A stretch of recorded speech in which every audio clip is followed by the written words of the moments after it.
Alright, so welcome to part 2 of this review video of the There and Back Again sourcebook. So in the first part we went through all the different heroes and troops of the good side for the main Hobbit era. I'll do a separate video for the appendices later on. So by now the first video will already be up, and I'm filming the next video, which will be based on the evil heroes and main troops, basically. So as with the last video, I won't mention any points. You'll have to work that out yourself, but I will do all the special rules and stats and stuff like that. So first of all, you have Azog.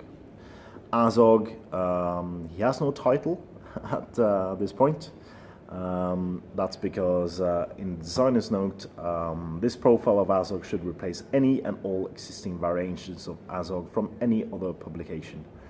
This profile has nothing taken away from the original, just the addition of the General North Special Rule and the option for the Signal Tower, Heavy Armor and Stone Flail. So you get some add-ons for Azog, and we'll go through those now. So Azog is bought for a number of points.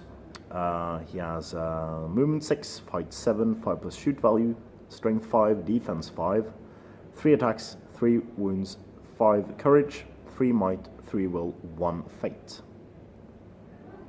He has sword and mace as a starting warrior, and he has the option to buy heavy armor, the white warg.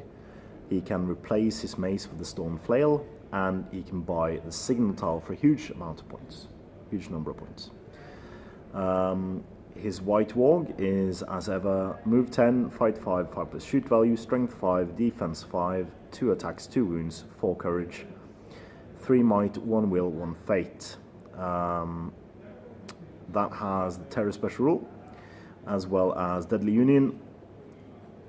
As long as Azog is mounted upon the White Warg, you can expend either Azog's or the White Warg's scores of Might, Will and Fate as if they are shared with the same profile. Or you should still mark down which of the two actually spended each Might point. Packmaster, one separated from Azog, only Wild Wargs, Fell Wargs, or Wild Wolf Chieftains may use the White Warg's Standfast rule or benefit from its heroic actions. And Raging Beast, when Azog dismounts, the White Warg automatically passes its courage test to stay in fight. Additionally, it will automatically pass all courage tests for the rest of the battle. Azog has the option for the Stone Flail. This is a two-handed weapon that follows the normal rules for flails, with the following exception. When fighting with a Stone Flail, Azog's fight value is reduced to 6, 5+ shoot. Azog does not reduce his fight value for using the Whirl special rule. And additionally, wounds inflicted by the Stone Flails cause not 1 wound, but D3 wounds instead. Determine the number of wounds before fate points are used. And any model that is struck but not slain is knocked to the ground. So, quite a good piece of wargear that. Next one, we have Burly. His special rule, and is also the General of the North. Azog's Standfast rule has a range of 12 inches, and unlike other heroes' Standfast rule, this can also affect other Orc heroes. And last special rule for him is I Am the Master. When rolling to wound an enemy hero after winning a fight, Azog never needs to roll more than 3+ score for wounding, regardless of their defense. And the biggest bit of rules for him is the Signal Tower. So, cool piece of fluff here. Azog commands his legions of orcs from atop his Signal Tower. Using the mighty banners that make up the tower, Azog is able to direct his troops from a great distance. The giant horn ringing out to signal a change in the Pale Orcs' plans. Upon this purpose-built command position, Azog has a complete control of battles that rage below. The Signal Tower consists of 4 major parts. The Banner of Dol Guldur, the largest and most imposing banner of the tower. The Banner of Gundabad, the 2-pronged banner located to the right of the tower. The Banner of Angmar, the central stationary tower. And the Horn of Gorgoroth, the giant horn. The signal tower also comes with 7 of Azog's lieutenants armed with swords to man the tower. These lieutenants do not count as part of Azog warband and may not lead troops. Azog's lieutenants are move 6, fight 4, 5 plus shoot, strength 4, defense 5, 1 attack, 1 wound, 4 encourage, 1 might, 1 will, 1 fate. They have the ancient enemy special rule, rerolling ones, attempting to wound elves and dwarves. And yeah, so the signal tower. The tower is placed in position before the battle commences, allowing for Azog to command his troops effectively from the start of the battle. Before deployment, but after players have decided on their board edges, the controlling player may place the signal tower plus 7 of Azog's lieutenants anywhere on the battlefield. The signal tower may not be subsequently moved. Note that the lieutenants must be deployed on the signal tower. It must always be manned. The different parts of the signal tower must all be manned in order for them to function and deliver Azog's commands. Any of the Azog lieutenants may man a part of the signal tower. To do this, they must be in base contact with the part they wish to man. Whilst man, each of the signal tower has different effect as follows. The Banner of Dol Guldur. All friendly models from Azog's Legion's arm list on the battlefield counts themselves being in range of a banner. The Banner of Gundabad. All friendly heroes from Azog's Legion's army list on the battlefield may call heroic marches without reducing their score of might. The Banner of Angmar. All friendly models from Azog's Legion army list on the battlefield that suffers a wound must roll a d6. On the roll of a natural 6, the wound is ignored, exactly as if his fate point has been expended. Note that this supersedes other rules that conflicts similar effects, for instance, Fury. And lastly, the Horn of Gorgoroth counts as a warhorn. Additionally, all enemy models on the battlefield suffer -1 to the courage value. Note that this is not cumulative with other rules that confer similar penalties. Summoning of the hosts. If the signal tower is taken as an upgrade for Azog, then 24 warriors may be included in Azog's warband rather than 12. This is very important. This may be deployed within 12 inches of Azog rather than usual 6. So this might be something we will see more of going forwards. To be able to take more or less warriors in a warband according to the hero. So, destroying the signal tower, each part of the tower has a defense value of 10 with 3 wounds, and each is considered as a separate battlefield target. Additionally, if an enemy model spends a full turn in base contact with any part of the signal tower without doing anything else, then that part of the signal tower is disabled and its effect is lost. So, big profile, very cool, and yeah. So next profile is Bolg, and it's a designer note that this profile of Bolg should replace any and all existing variations of Bolg from any other publication. As with Azog, so yeah. He has move 6, fight 7, 5 plus shoot, strength of 5, defense of 7, 3 attacks, 3 wounds, 5 courage. He has 3 will, 3 might, 1 fate, and has heavy armor and a 2-handed pick. He has option for a Felwarg and Orc bow with Morgul arrows. If your army includes Bolg, all Hunter Orcs and Hunter Orc Captain in your army also have the Morgul arrow special rule. Special rules are Burly, Ancient Enemies, so you can reroll once, attempting to wound elves and dwarves. The Bringer of Death. Every time the Bolg slays an enemy model, take note of it. Once he has killed 2 or more enemies, he causes terror. Once he has killed 5 more enemies, he also gains the Harbinger of Evil special rule.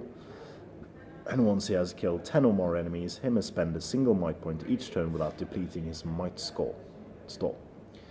And lastly, Morgul arrows. Any model that suffers a wound from a model with a special rule, shooting attack, and isn't slain must roll a d6 at the start of each subsequent turn. On a roll of 1, that model suffers a wound. So good against shooting at big, tough stuff or multi-wound creatures.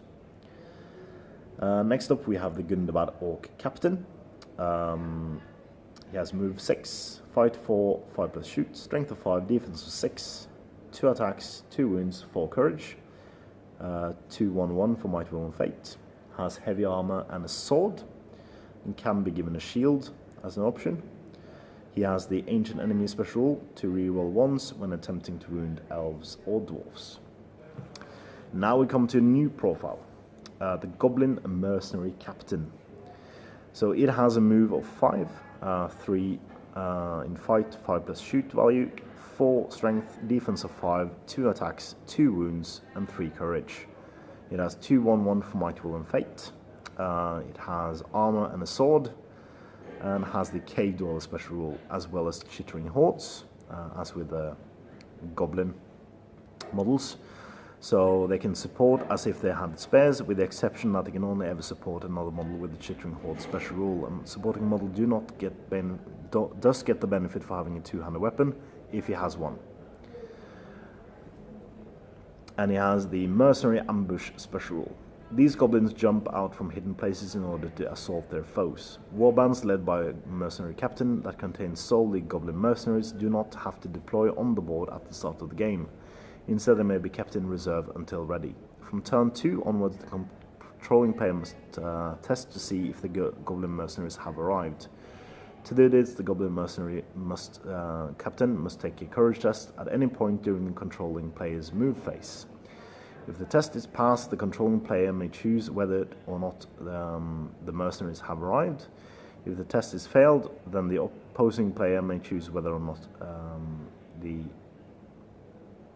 mercenaries have arrived. Okay, so either you choose when they arrive or your opponent does.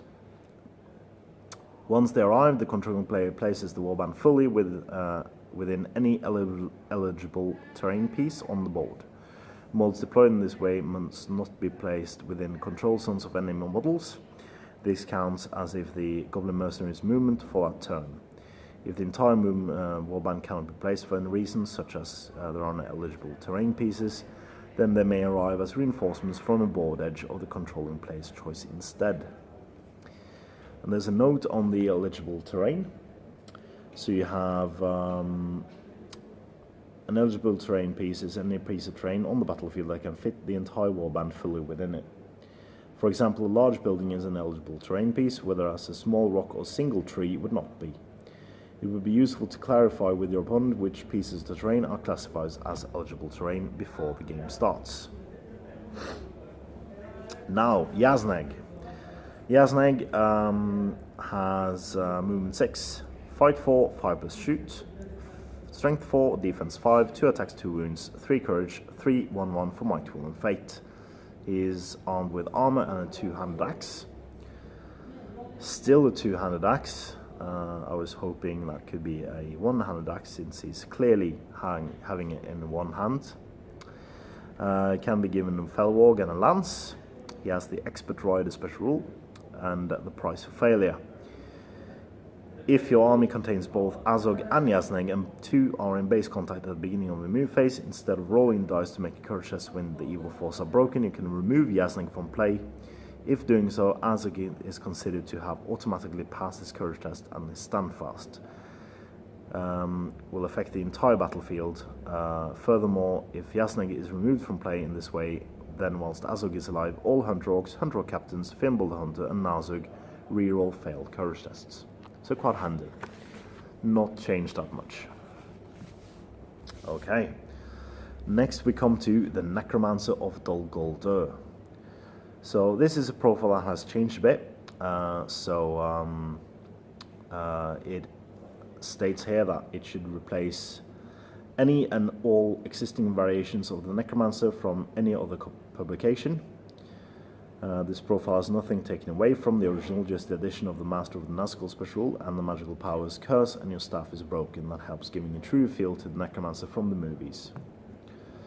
It has movement 6, 7 in fight value, 4 plus shoot, strength 6, defense 8, 1 attack, 1 wound, and 6 courage. It has 3 might, 25 will, and asterisk for fate. It has transfix, 12-inch, 2 plus casting, drain courage. All spells have 12-inch range. So Drain Courage on 2+, Compel on 3+, Sap Will on 4+, Curse on a 4+, Your Staff is Broken on a 4+, and Chill Soul on a 5+. It has Terror and Ancient Evil special rules. It has the Will of Evil. The Necromancer must give up 1 point of will at the end of the turn in which have you been involved in 1 or more combats. Note, if this model is touching an enemy model, it must fight. It cannot choose not to fight. If the Necromancer's will is ever reduced to 0, he is unable to sustain himself and is banished. Remove the model as a casualty. A hero wearing the 1 ring of the main rules manual is not invisible to this model as is to others. Furthermore, this model does not have to give up will if he is fighting against the model wearing the 1 ring, not even if other enemies are included as part of a multiple combat. He cannot yet take physical form. Here comes the asterisk from the fate slot. The Necromancer may use will points as fate points if he wishes. Drain Soul. The potency of the Necromancer's power is a deadly force to face. Any model that suffers a wound from the Necromancer in close combat is automatically slain regardless of the number of wounds on his profile. Hero can use fate to avoid wounds suffered, but even a single wound is not avoided, then the hero is slain and removed as a casualty. So quite powerful. Master of the Nazgul. Any Nazgul of Dol Guldur in the same army as the Necromancer of Dol Guldur gains a +1 bonus to the rolls for their Unholy Resurrection special rule whilst he is alive on the board. Note, the Necromancer is in fact Sauron, spoiler alert. This means you cannot have both Sauron and the Necromancer in the same army as much as you would want to. Sorry. Next one we come up to is Keeper of the Dungeons, or as we like to call him, Golb. So, Golb, or the Keeper of the Dungeon, has a movement of 6, fight 5, 5+ shoot, strength 5, defense 6, 2 attacks, 2 wounds, 5 courage, 3/1/1 for Might, Will and Fate. He's armed with armor, sword, and a 2-handed pick. He has the Burly special rule and the Torturer special rule. Every time the Keeper of the Dungeon slays a model, keep a note of it. Once he has killed 1 or more models, he may re-roll 2 wound rolls of a 1. Once he has killed 3 or more models, he causes terror. Once he has killed 5 or more models, he re-rolls all fatal to wound rolls. And lastly, you have Something My Master Wants. The Keeper of the Dungeon gets a +1 bonus to wound rolls against any model that bears 1 of the 3 elven rings, Nenya, Narya, or Vilya. So Elrond, Galadriel, and Gandalf. So this is basically a Bolg Light, but cannot sadly have a Warg, even though I converted one. Alright. So now we come to a very cool 2-page spread, which is the Nazguls of Dol Guldur. They are a number of points. Movement 6, fight 5, 4+ shoot, strength 4, defense 6, 2 attacks, 1 wound, courage 6, 2 might, 1 will, 0 fate. A very interesting profile. They have the Terror and Harbinger of Evil special rule. The first special rule is 1 of 9. 9 rings of power were gifted by Sauron to the race of men. There can only be a maximum of 9 Nazgul of any combination, including ring rates or any of the named rates in your force. Additionally, a hero wearing the ring is not invisible to this model as is to others. Unholy Resurrection. If a model with this special rule is slain, place a marker where it was removed from the board. In the next priority phase, after priority has been rolled on a roll of a d6, on the 3+, the model regains 1 wound and may be placed anywhere within 6 inches of the marker, so long as it is not placed in base contact with an enemy model. Any Might, Will and Fate points that were spent remain spent. Whilst the marker is in play, the Nazgul counts as on the board for all intents and purposes. If the roll is a 1 or a 2, then the Nazgul has been banished. Remove the marker and the Nazgul from play. Wounds caused by magical powers or elven blades. Inflict a -1 penalty to the Unholy Resurrection roll.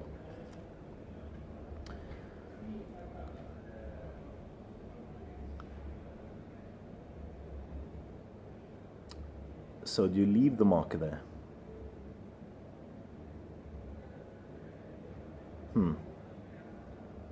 Yeah, you remove the marker and the Nazgul, so you only have one shot for that. Yeah. Then you have the Servant of Evil. When choosing which Nazgul to field, pick one option from the list that follows. Each Nazgul can only be taken once unless otherwise stated. So here you have the different kinds of Nazgul, and they have new names. So you have the Witch King of Angmar. He's got arm and sword, and he has the special Angmar Arisen. The greatest of the 9, Witch King is the most deadly of all Nazgul. Witch King has might 3 instead of 2. Camul the Eastling, armor and 2-handed mace. He has a Runish Fury. Originating from a fierce warrior culture, Camul is well versed in the ways of combat. He has 3 attacks instead of 2. The Dark Headsman, armor and axe. He has Executioner special. If the Dark Headsman scores a natural 6 when rolling to wound, then the strike causes not 1 wound but D3 wounds. Determine the number of wounds before fate points are used. Then you have the Forsaken, armor and a Trident Spear. And you have the Trident Spear special rule. The Trident Spear is a spear. Additionally, the Forsaken must reroll all failed rolls to wound. The Lingering Shadow, armor and sword, a natural speed. After priority has been rolled, the controlling player may remove the Lingering Shadow from the board and place him anywhere within 3 inches of where he originally was. Note, the Lingering Shadow may not be placed in base contact with an enemy model. The Abyssal Knight, armor and elven blade. He has the Spiritual Displacement rule. An army may include up to 2 Abyssal Knights. In the priority phase, after priority has been rolled, the controlling player can choose to remove one of the Abyssal Knights from the board and immediately place it in base contact with the other, so long as it's not placed in base contact with an enemy model. This does not count as moving. And lastly, the Slayer of Men, armor and a 2-handed mace, deadly strength. An army may include up to 2 Slayers of Men. Additionally, Slayer of Man never suffers the -1 penalty for wielding a 2-handed weapon. So an interesting couple of profiles here. I'm sure we will see plenty of them going forwards in the game, used in different ways, and Ed Ball has to work out a different strategy now, although these can take Fell Beast, so I don't know if he wants to. And lastly, you have Smaug. Smaug the Terrible. Don't think he's changed that much. He's movement 12, 8 in fight, 2+ shoot value, 9 strength, 9 defense, 4 attacks, 20 wounds, 6 courage, 3 might, 6 will win asterisk, and 0 fate. All his spells have 12-inch range. He has Compel 4+, Transfix 3+, and Sap Will on 4+. He has Ancient Evil, Fearless, Fly, Resistant to Magic, and Terror special rules. Additionally, he has Breathe Fire. He must expend a point of will to breathe fire. Treat Smaug's fiery breath as a bow with a range of 18. If the shot hits the target and all models within 2 inches of the target suffers from the Set Ablaze special rule, though the immediate hit of these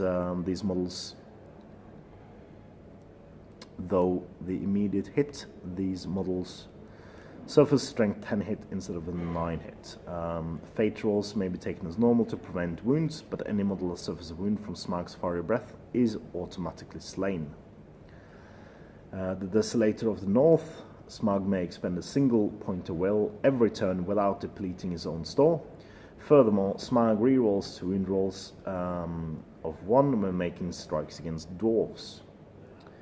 He's an immovable object. Smaug cannot be knocked to the ground or otherwise moved against his will, and never backs away if he loses a fight. His opponent must back away even if they win. As a result of this, Smaug can never be trapped.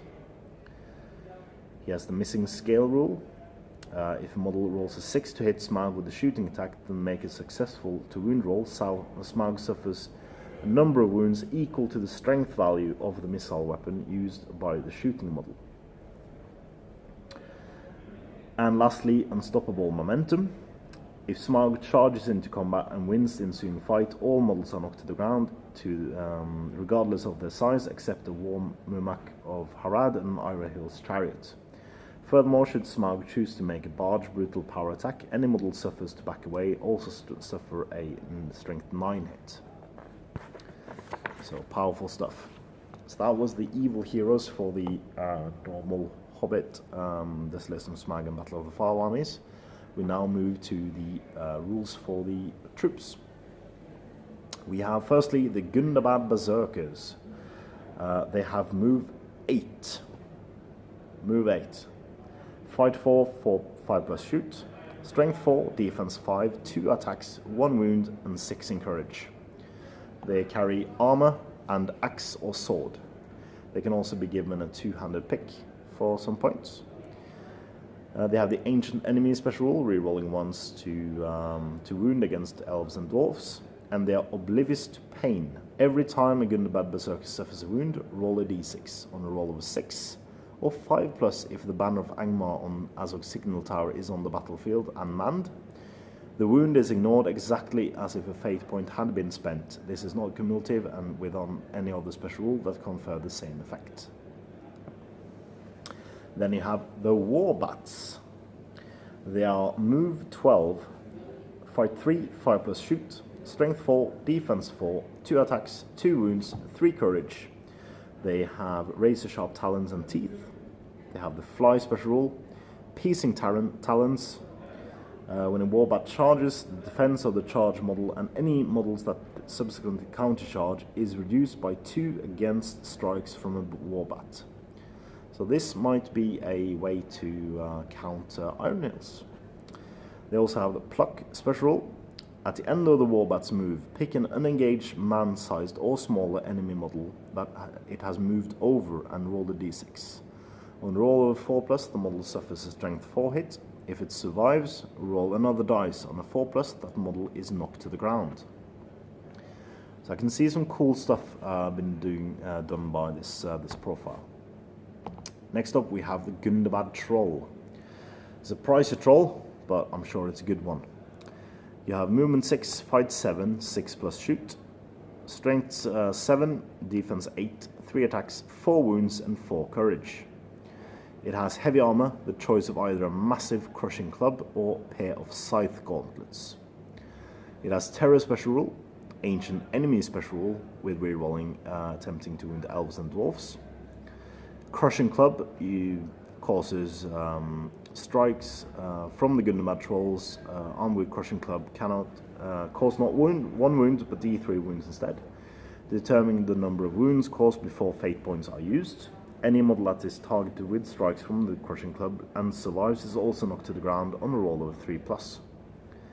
And the scythe gauntlets, the Gundabad troll armed with scythe gauntlets receive a +1 bonus to its strikes when rolling to wound. So that's powerful. We'll be wounding defense 8 on a 4+. We have the Troll Brute.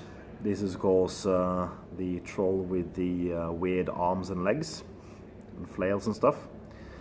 It has movement 6, fight 4, 6+ shoot, strength 7, defense 6, 3 attacks, 4 wounds, 3 courage.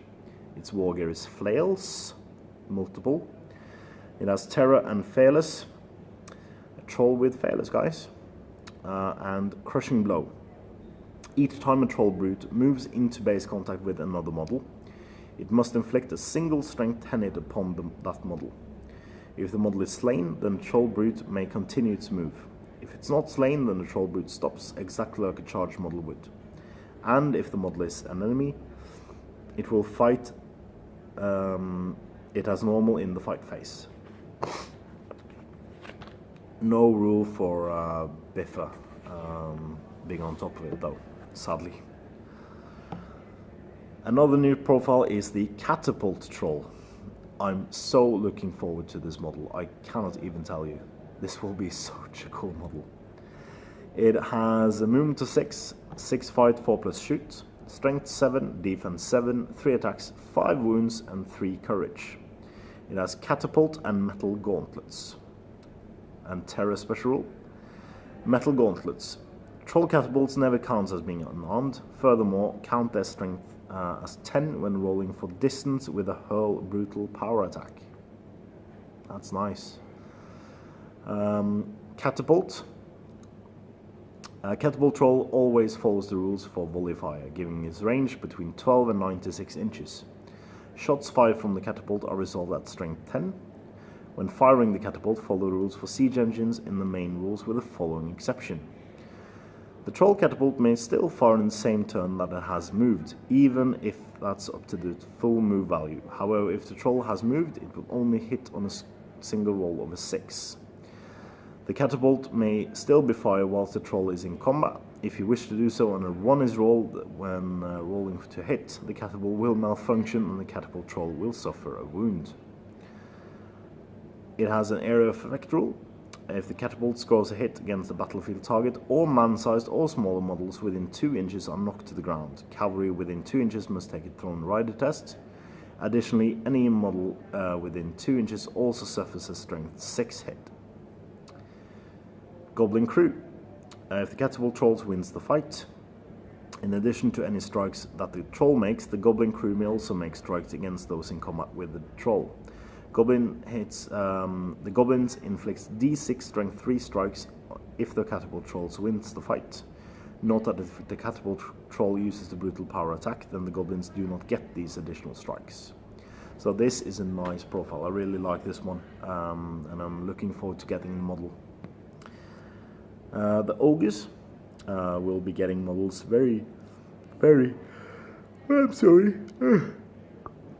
getting models very soon. I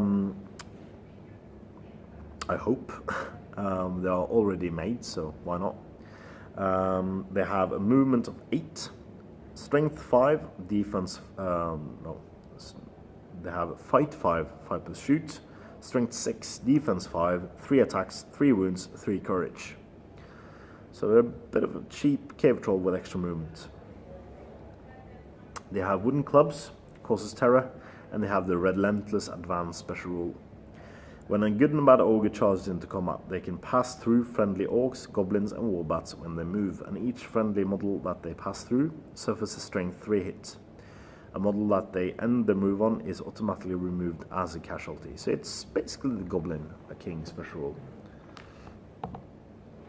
And we have the Goblin Mercenaries. So it's move 5 to fight value 5 plus shoot, strength 3, defense 4, 1 attack, 1 wound, 2 courage, armor and either sword or a pick. They have the Cave Dweller special rule and the Chittering Horde special rule. So Chittering Hordes they can support as if having a spear, and they do get the benefit of a 2-handed weapon if they have one, although these Goblin Mercenaries don't have the option for a 2-handed weapon. They also have Mercenary Ambush for that. I won't do it again as it was a bit of a long rule. You are now come to the Gundabad Orc Warriors. Not changed that much, it seems. They have move 6, fight 3, 5 plus shoot, strength 4, defense 5, 1 attack, 1 wound, 3 courage. They have heavy armor and a sword, and they have an option for spear, a shield, and a banner. And they have the ancient enemy special rule, so they reroll once to wound against elves and dwarves. Still no pikes. I'm so disappointed. There are pikes in the movies, guys. There are. Mirkwood Spiders, movement 10, 2 in fight and 5 plus shoot, strength 5, defense 3, 2 attacks, 2 wounds, 2 courage. They have the Terror and Venom special rule. Their movement means that they can climb on any surface regardless of angle. They can move over at full speed over any type of terrain and ignore all obstacles except for water features and gaps such as chasms, ditches and other spaces, which they will have to jump as normal. And they now have a different type of spiderweb special rule. So Mirkwood Spider can shoot webs at enemies. They are treated as a throwing weapon with a range of 8 inches. Finally, they are a throwing weapon. If a Mirkwood spider hits its target, do not roll to wound, instead the model is paralyzed as described in the Hobbit Unexpected Journey Strategy Battle Game Rules Manual. A model hit by a spider web can choose to expend a fate point in the same manner as if it had suffered a wound in order to dodge its attack. If successful, the target is not paralyzed. So that was it for the evil troops. I will end this video here and we'll come back for part 3, which will go through the armies and historical army lists. So thank you guys for watching so far, and we'll come back with part 3.